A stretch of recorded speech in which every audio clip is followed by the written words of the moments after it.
चलो गाने की गंगा बहाते चलो, धर्म की गंगा बहाते चलो। सरिता जी जहाज युवा आमंत्रित करता हूँ कि आगे मंगलाचरण करें। सबसे पहले छोटी गुड़िया आ रही है, अपने साथ इसके लिए ताली से इसका स्वागत किया जाएगा।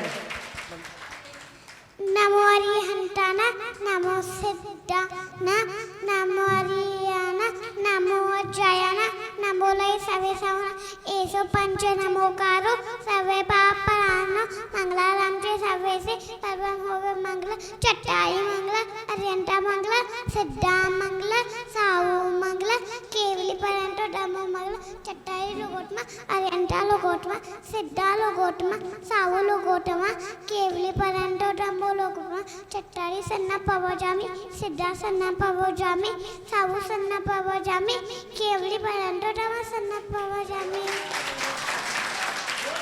अब मैं गुरुदेव से करता हूँ आपकी मधुर वाणी से हमें जिन वाणी का ज्ञान प्रदान करे। नमः सिद्धेभ्यः।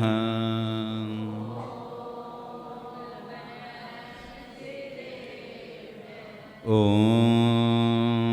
नमः सिद्धेभ्यः।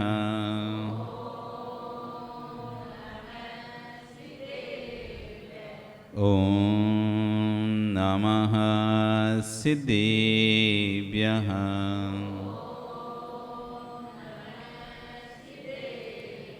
तिर्यणि खग्गिणाय रुतारी मोहि सिर सिरेणि विहु आईरी राव पसियो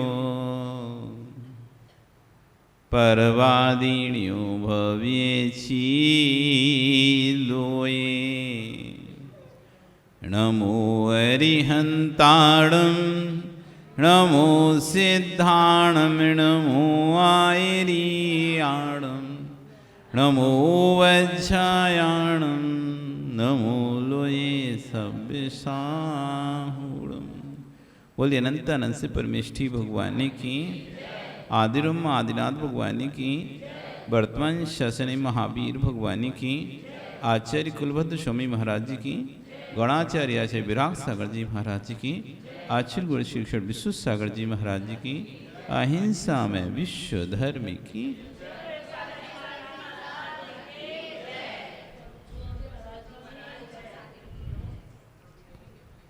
बंधु, वर्तमान शासन एक वर्धमान स्वामी के शासन में तीर्थंकर प्रभु की चरण निश्रा में बैठकर हम सभी जिन देशना का श्रवण कर रहे हैं, आचार्य भुवन कुलभद्र स्वामी महाराज ग्रंथराज रैण सारची में जहाँ सम्यक साधन की चर्चा कर रहे हैं, भाई आचार्य भुवन विश्व सार जी महाराज उस पर अपना व्याख्यान देते हुए कह रहे हैं, कल यहाँ पर हम समझ रहे थे कि साधन सम्यक होगा तो साध सम्यक होगा। यदि साधन समीचीन नहीं है, साधन समीचीन नहीं है तो साध भी समीचीन नहीं होगा। आज आचार्य कह रहे हैं साधन सम्यक है लेकिन परिणाम सम्यक नहीं है। साधन सम्यक है, दो प्रकार के साधन होते हैं, साधन मिथ्यात्व रूप, साधन सम्यक रूप। देव शास्त्र गुरु ये हमारे साधन है सम्यक के, देव शास्त्र गुरु ये हमारे साधन है कर्म निर्जरा के, देव शास्त्र गुरु ये हमारे साधन है पुण्य प्राप्ति के, ठीक है ना। साधन सम्यक है लेकिन परिणाम सम्यक नहीं है। आए तो है मंदिर भगवान के पास, आए तो है भगवान के दर्शन करने के लिए, लेकिन अंदर में परिणाम कसायक भाव के पड़े। सामने तो साधन सम्यक था, कर्म विशुद्धि का साधन था, कर्म निर्जरा का साधन था, साधन क्या करे, परिणाम साथ नहीं थे हमारे, उस साधन भी कार्यकारी नहीं हुआ। इसी बात को कह रहे हैं कि जिस जीव का जैसे परिणाम होंगे उपयोग की धारा वैसी ही होगी। बाहर से भले वो नमस्कार करते दिख रहा है, यदि अंदर में परिणाम खराब हैं तो ज्ञान भी उसका विकृत रूप ही होगा। ऐसा नहीं समझना कि कोई बाहर से नमस्कार कर रहा है तो अंदर ही परिणाम उसके नमस्कार के हों। बाहर से वंदना कर रहा है तो अंदर ही वंदना के परिणाम हो। बाहर की वंदना की क्रिया हो सकती है, एक नमन नमन का फेर है, नमन नमन का फेर है, अधिक नमे बेईमान, नमन नमन का फेर है। नमस्कार सब कर रहे हैं भगवान के चरणों में आकर, नमस्कार सब कर रहे हैं गुरु के चरणों में आकर, लेकिन अंदर नमस्कार के पीछे परिणाम सबके अलग अलग हैं। कोई घर अच्छे से चले इसलिए नमस्कार कर रहा है, कोई स्वास्थ्य ठीक रहे इसलिए नमस्कार कर रहा है, कोई मेरा काम बन जाए इसलिए नमस्कार कर रहा है, किसी ने सुना कि दरबार से काम बनता है इसलिए नमस्कार कर रहा है, कोई श्रद्धा से नमस्कार कर रहा है, मुझे भगवान को नमस्कार करना है इसलिए नमस्कार कर रहा है। क्या परिणाम है? जो आप जो गेय देख रहे हो उन गेयों से समझ रहे हो, पर वास्तव में गेयों से ज्ञान नहीं हो रहा है, तेरा ज्ञान परिणमन तद्रूप हो रहा है। हमको लग रहा है कि भगवान को देखने से हमें भगवान का ज्ञान हुआ। भगवान को देखने से यदि अच्छे लोगों को देखने तुम्हारे परिणाम अच्छे होते हैं तो कभी मंदिर में आने के बाद आपके परिणाम खराब नहीं हो सकते थे। यदि भगवान को देखने से परिणाम अच्छे होते, कोई कहते नहीं, हम कोई से आपसे पूछे कि भाई आप मंदिर क्यों आते हो चंदन, तो आप सीधे उत्तर करें मंदिर आने से, भगवान को दर्शन करने से परिणाम अच्छे होते हैं। ऐसे ही बोलोगे कुछ और बोलोगे? क्या बोलोगे? उत्तर क्या दोगे? आप यही बोलोगे ना कि भगवान के पास हम इसलिए आते हैं। कभी भी कोई पूछे आप मंदिर क्यों जाते हो, तो राजेश क्या बोलोगे? तो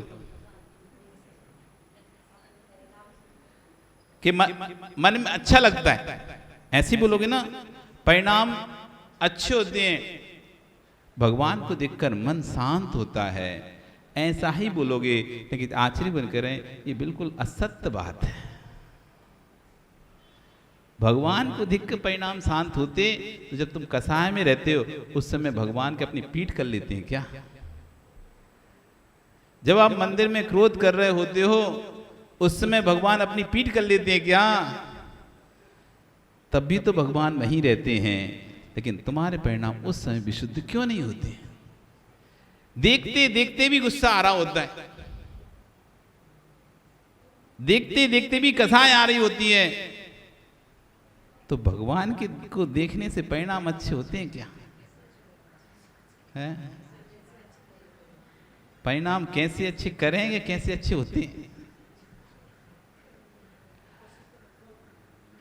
भगवान को देखने से परिणाम अच्छे नहीं होते। यदि भगवान को देखने से परिणाम होते तो कभी किसी मंदिर में चोरी नहीं होती। भगवान को देखने से परिणाम होते अच्छे तो कभी किन्हीं मंदिरों में चोरी नहीं होती, क्योंकि जब चोरी करेगा तो वो देखना पड़ेगा नहीं भगवान को से कि आंख बंद करके चोरी करने आएगा। छत्र चुरा रहा है, कोई कुछ चुरा रहा है, कोई कुछ चुरा रहा है, तो किसके चुरा रहा है? भगवान के चुरा रहा है। तो चुराने और भगवान को देखने से परिणाम अच्छे होते तो उसके अच्छे हो जाने चाहिए थे। भगवान को देखने से परिणाम अच्छे नहीं होते। फिर तो कोई कह सकता है फिर हम क्यों मंदिर आए? फिर मंदिर क्यों आए? फिर मंदिर आने की जरूरत नहीं। फिर तो अरे ऐसे नहीं है तो क्या भगवान को देखने से परिणाम अच्छे नहीं होते क्या?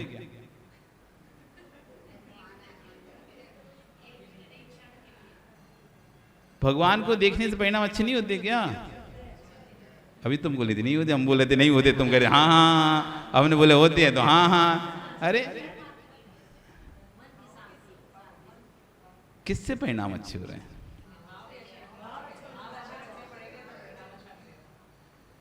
गेय से हमारा ज्ञान नहीं बन रहा, गेयों से हमारा ज्ञान नहीं बन रहा।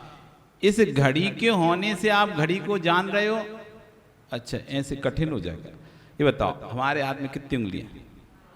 पक्का देख ली ना, गड़बड़ तो नहीं है कोई? तो ये 5 उंगली हैं, ये उंगली के होने से तुम्हें दिखाई दे रही है या तुम्हें दिखाई दे रही इसलिए उंगलियां हैं? सोच कर बोलना बड़े। उंगली है इसलिए तुम्हें दिखाई दे रहा है या तुम्हें दिखाई दे रहा है इसलिए उंगली है? यदि उंगली नहीं होती तो दिखाई देना बंद हो जाती। आपको जो दिखाई दे रहा है वो इन उंगलियों के, कितनी उंगलियां? 5 है ना? तो ये उंगली हैं इसलिए तुमको दिखाई दे रहा है या तुमको दिखाई दे रहा है इसलिए उंगली है? ध्यान से सुनो, क्या है? उंगली है इसलिए तुम्हें दिखाई दे रहा है या तुम्हें दिखाई दे रहा है इसलिए उंगली है? हैं?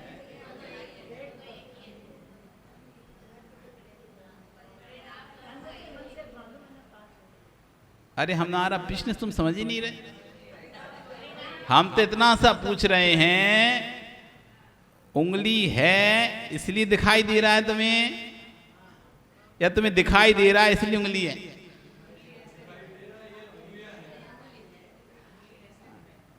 ओ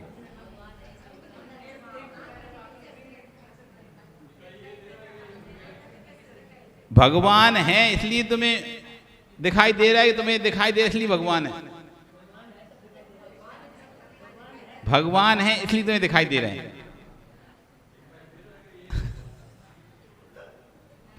भगवान नहीं होते तो वहां दिखना बंद हो जाता।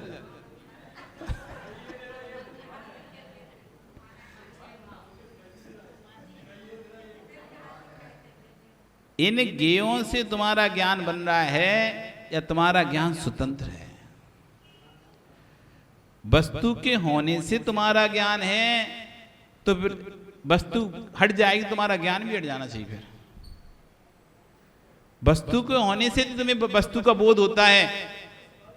यदि आपको उंगली के होने से उंगली का बोध हो रहा है, आप कह रहे महाराज जी उंगली है इसलिए हमको बोध होगा उंगली का, अब हमने हटा दी, कि अभी आपका उंगली का बोध खत्म हो गया क्या? अभी भी तो आपको उंगली का बोध है। भगवान हैं इसलिए हमें भगवान का बोध हो रहा है, तो भगवान चले गए तो क्या भगवान का बोध नहीं है कि तुमको? आपके ज्ञान में वस्तु के होने से आपका ज्ञान नहीं बना है, वस्तु से आपका ज्ञान उत्पन्न नहीं हुआ है, आपका ज्ञान आप में से उत्पन्न हो रहा है। सामने वाली वस्तु से यदि हमें ज्ञान होता तो वस्तु के चले जाने पर ज्ञान भी चला जाता, वस्तु के चले जाने पर ज्ञान भी चला जाता। वस्तु ज्ञान रूप नहीं हो रही, हमारा ज्ञान ही प्रखर होता जाता है, प्रखर होता जाता है। हमारा ज्ञान ऐसा पैना होता जाता है कि ज्ञेयों को देखकर ज्ञान ही ज्ञेय रूप बन जाता है। कभी दर्पण में देखा अपने आप को? कौन देखता है दर्पण में? किसी ने दर्पण में अपने आप को देखा क्या? नहीं देखा। अरे आपने राजू दर्पण में किसको देखा? चेहरे को देखा? चेहरे को देखा या दर्पण को देखा? आपने दर्पण में किसको देखा? तो तुम उसमें गई थी क्या अंदर? तुम दर्पण में गई या दर्पण तुम में आया? तुम दर्पण के अंदर प्रवेश की नहीं, दर्पण तुम्हारे अंदर प्रवेश किया नहीं। आपकी आंखें किसको देख रही थी? हैं? और आप तो कह रहे हम तो अपने आप को देख रहे थे। अभी तो आप बोले थे हम खुद को देख रहे थे दर्पण में। इतनी जल्दी बदल गए। दर्पण में आपने किसको देखा? खुद को देखा कि दर्पण को देखा? बताओ भैया। दर्पण को नहीं देखा तो बिना दर्पण देखे तुमको दिख कैसे गया? आपको बिना दर्पण दिखे अपना चेहरा दिख कैसे गया? वो दर्पण में जो दिख रहा है वो कौन है? किसका? किससे बना? दर्पण में जो प्रतिबिंब दिख रहा है खुद का या जो भी वस्तु सामने उसका, ठीक है ना? जो भी वस्तु दर्पण के सामने जाती है उसका प्रतिबिंब किसमें दिखता है? वो प्रतिबिंब किसका है? आपका है? आपके शरीर से परमाणु निकलकर उसमें घुसे? आपके शरीर से कोई हिस्सा निकलकर उसमें घुसा? फिर आपका कैसे?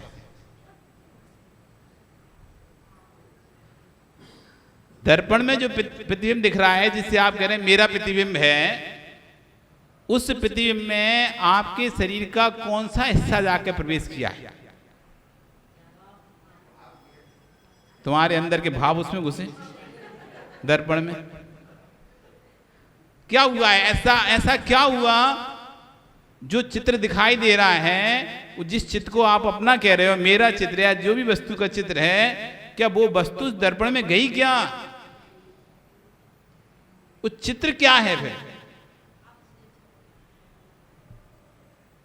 वो चित्र किसका है?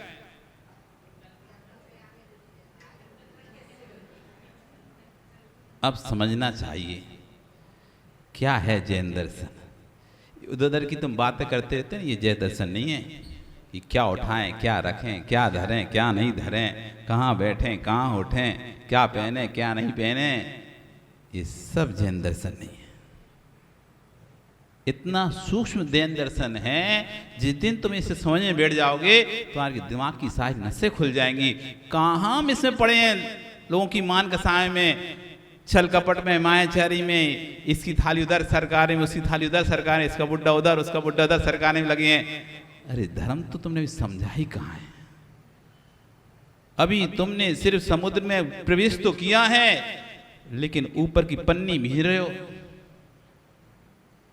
ऊपर की कश्ती में ही फंसे हो तुम। अंदर समुद्र की गहराई में गए ही कहाँ हो अभी तक तुम? जिस दिन समुद्र की गहराई में चले जाओगे ना, बाहर के कचरे से तुम्हें मतलब ही नहीं रहेगा, क्योंकि अंदर कचरा है ही नहीं है। अंदर तो रतन है। समुद्र की गहराइयों में कचरे नहीं होते, समुद्र की गहराइयों में औषधि होती हैं, समुद्र की गहराइयों में रत्न होते हैं। कचरा तो ऊपर होता है, और जब तुम ऊपर रहोगे तो कचरे जैसे मान कसाय में फंसे रहोगे। और जब आगम की गहराइयों में जाओगे, गहराइयों में जाओगे, कौन क्या कर रहा है, कौन कहाँ मस्त है, कुछ भी आपको बोध ही नहीं होगा। कौन आ रहा, कौन जा रहा, कोई मतलब नहीं। आप तो आगम से आंख ही नहीं हटा पाओगे। छोटी सी बात है, इतनी सी बात हम नहीं समझ पा रहे कि दर्पण में जो दिख रहा है वो क्या दिख रहा है हमको।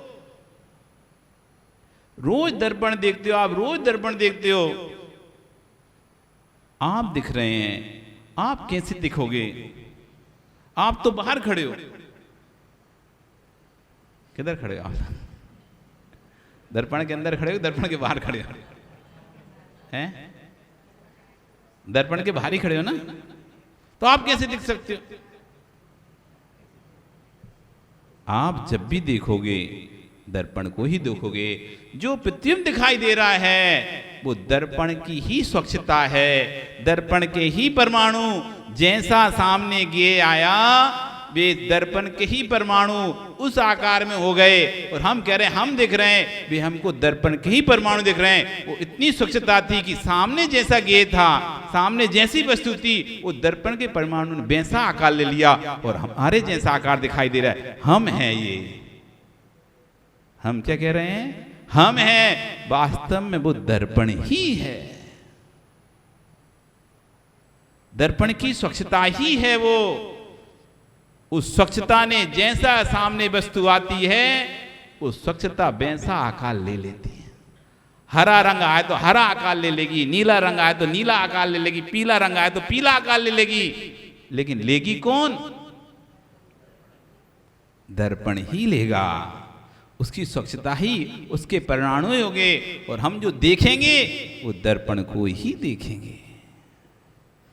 लेकिन लोक व्यवहार में हम आरोप कर देते हैं वो कृति हमारे जैसी है,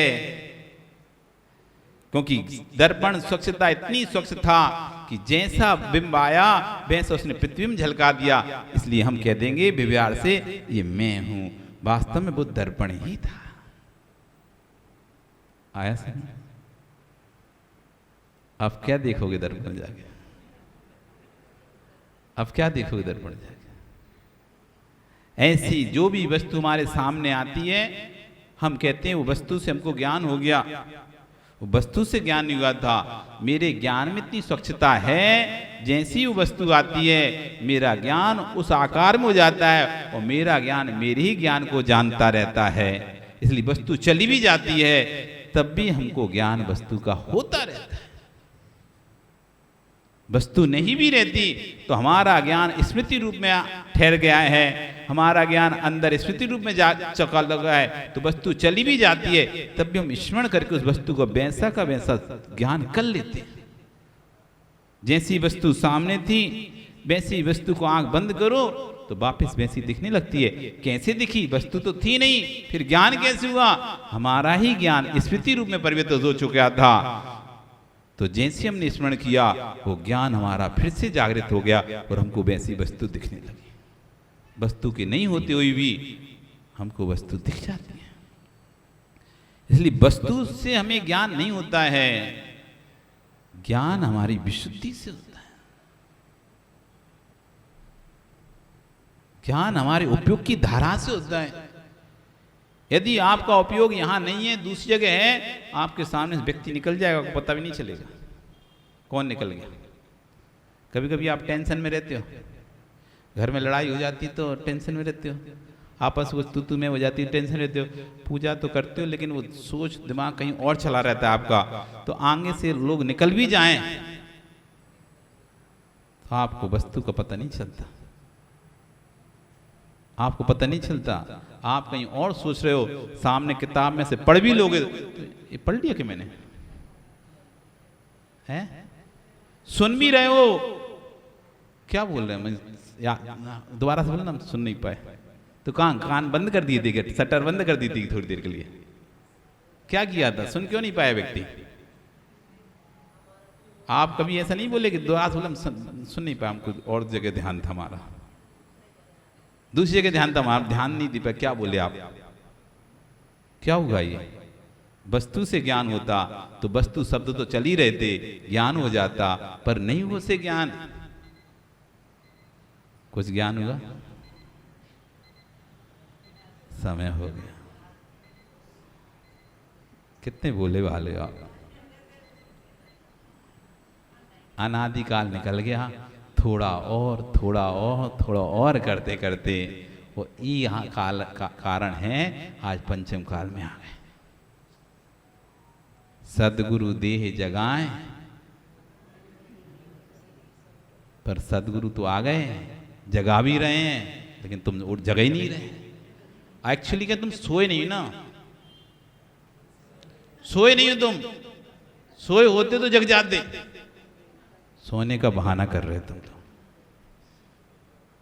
सोई हुए को तो कोई भी जगा दे, जोर से ऐसे करे उठ, हाँ हाँ क्या हुआ। और जो सोने का बहाना कर रहा हो तो कितने ही हिला लो तुम, सोया हुआ तो उठ जाएगा, लेकिन जो सोने का बहाना किए लेटा हुआ है आंख बंद करके, ऐसा लग रहा है कि सो रहा है, लेकिन उसको पता है मैं सो नहीं रहा हूं, मैं तो सोने का, उसे तो दुनिया की कोई ताकत नहीं उठा पाएगी। आप सो रहे हो, सोने का बहाना कर रहे हो। सही बताना, यदि सो रहे हैं तो सदगुरु दे जगाए। यदि आप सो रहे हो तो सदगुरु आपको जगा देंगे। यदि आप सोने का बहाना कर रहे हो तो परमात्मा भी आकर आपको नहीं जगा पाएंगे। अपने ज्ञान को बाहरी बातों से हटाकर जिनवाणी को लेकर जाओ।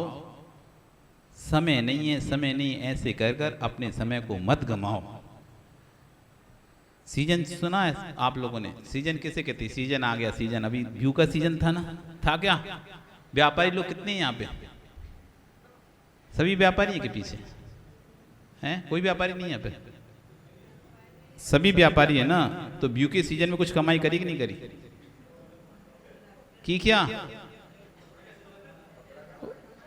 है? कपड़े ही चलता है बस। व्यू का सीजन निकल गया, किसी की राशन की दुकान थी तो अभी रमजान का भी निकल गया, तो खूब कमाई की व्यू सीजन में। तो कमाई कब होती है? सीजन में हो जाती है। उसके बाद भोग होते हैं। फिर अब लोग निकल गए, कोई कहीं घूमने निकल गया 5 दिन के लिए, कोई 10 दिन के लिए घूमने, कोई 15 दिन। क्यों? कमाए ना भी, 1 महीना तक खूब कमाया, अब छुट्टी, तो सीजन गया तो अब छुट्टी में खर्चा करो खूब। ऐसी सीजन है धर्म का। अभी गुरु आए हैं, ये गुरु आए हैं, धर्म का सीजन है, कमा लो, जितना कमाना है पुण्य कमा लो। बाद में जब ये चले जाएंगे, इसी पुण्य को फिर खाना आराम से। जैसे सीजन में व्यक्ति पैसा कमा लेता है, फिर बाद में सीजन जाने के बाद आराम से उसका भोग करता है। चलो अब घूमने चलते हैं, अब कमा नहीं रहा, खर्च कर रहा है। खर्च तभी कर पा रहा है जब कमाया था। यदि कमाया नहीं होता तो खर्च भी नहीं हो सकता था। आप चाहते हैं कि उत्तम भोग हमें ऐसे मिलते रहें, हमारा शरीर स्वस्थ बना रहे, हमारे पास धन धान की कमी ना रहे, पैसों की कमी नहीं रहे, किसी प्रकार की हुए, किसी प्रकार के आगे हाथ ना फैलाना पड़े। भैया सीजन के समय कमाई कर लो, ये पुण्य का सीजन है। गुरु जब आते हैं समझ लो ये पुण्य का सीजन आया है आपके पास, और इस सीजन में चूक गए तो कहते हैं डाल का चूका बंदर और आषाढ़ का चूका किसान, उनकी दुर्गति होती है, फिर उनकी दुर्गति होती है। और अब चूक गए तो फिर ये दोबारा से अवसर मिले जरूरी नहीं है आपको, क्योंकि हो सकती है इतने ही श्वासें आपके पास हों, महीना भर की श्वासें हों किसी के पास 10 दिन की श्वासें हों, किसी के पास 6 महीना की श्वास हो, उसके बाद चला जाएगा। कोई स्टाम्प पे लिखा के नहीं आया तो हम 20 साल जिएंगे, कोई गारंटी नहीं है। कितने दिन की श्वासें आपकी बची हुई हैं, जितनी भी श्वास बची यही मान के चलो, हो सकता है ये अंतिम श्वास हो, कल फिर श्वास लेने मिले नहीं मिले। इसलिए जब तक श्वास लेने मिल रही है तब तक धर्म कर लो। धर्म करत संसार सुख, धर्म करत निर्वाण। धर्म करने से ही सारे संसार के सुख मिलेंगे। इसलिए साधु तो भाई एक तरह के साइन बोर्ड हैं। गाड़ियां चलाते हो तो गाड़ी चलाते समय आपको बीच बीच में साइन बोर्ड मिलते नहीं मिलते, दायां मोड़ बायां मोड़, स्पीड धीमी करो, ब्रेकर हैं, स्कूल है, ऐसे साइन बोर्ड मिलते नहीं मिलते। तो क्या करते हो आप? साइन बोर्ड पढ़ के आप उस हिसाब से अपनी गाड़ी की स्पीड धीमी कर लेते हो, और आपने साइन बोर्ड था पर आपने फिर भी स्पीड नहीं करी धीमी, तो क्या होगा? आगे जाके एक्सीडेंट। ऐसी गुरु तो साइन बोर्ड है, आपको साइन बोर्ड जैसे कभी किसी को पकड़ के जबरदस्ती रोकता नहीं कि स्पीड धीमी कर, मैं खड़ा हूं तो कर दूं धीमी। वो तो लिखा है, करना है तो करो, नहीं करना तो मत करो, नहीं करोगे जाके आप ही एक्सीडेंट को प्राप्त होगे।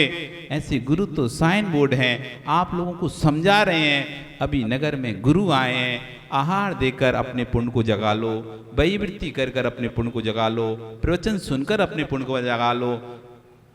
इतने के बाद यदि नहीं करो तो साइन बोर्ड तो कहते हैं जाओ फिर टकराओ, जहां जाना है वहां जाओ। वो तो साइन बोर्ड है। ऐसे गुरु भी साइन बोर्ड है, आपके लिए इंडिकेट कर रहे हैं ये पुण्य का अवसर है, फायदा ले लो, लाभ ले लो। आगे जब पता है ना, जिन लोगों को मना कर दो ना तुमको हार नहीं दे लेंगे, फिर उनकी खुजली छूलेगी, हमसे नहीं, हमसे तो लेना ही पड़ेगा। अभी आपको अवसर मिल रहा है, किसी प्रकार के आपके कुल में, आपके कुटुंब में ऐसा कोई काम नहीं हुआ कि जिससे कि आप आहार देने से वंचित हो सको। आपके शरीर के अंग उपांग सब ठीक हैं, यदि कोई एक्सीडेंट हो जाए, हाथ पैर कट जाए, फिर आदमी को तड़पता है, आप देखो हम आहार ही नहीं दे सकते, हम वैभूति नहीं कर सकते, पूजन पाठ ही नहीं कर सकते, महाराज जी की सेवा नहीं कर सकते, प्रवचन ही नहीं सुनते। अभी आंखें कान सब आपके हैं। देखो चंदन की माँ है, कितना कहती महाराज जी आ नहीं पाते। पहले हम 4-4 बार आते थे, 3-3 बार आते थे मंदिर। अब शरीर साथ नहीं देता, अब आना नहीं हो पाता।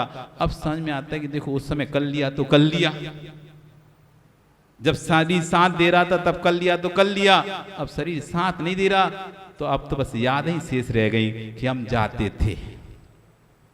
ऐसे भी सब अपनी अपनी उम्र, कब किसको क्या हो जाए, कब आचार्यगण कहते हैं रोड पे जो चल रहे हैं ना वो विमान नहीं हुए, यमराज के वाहन है।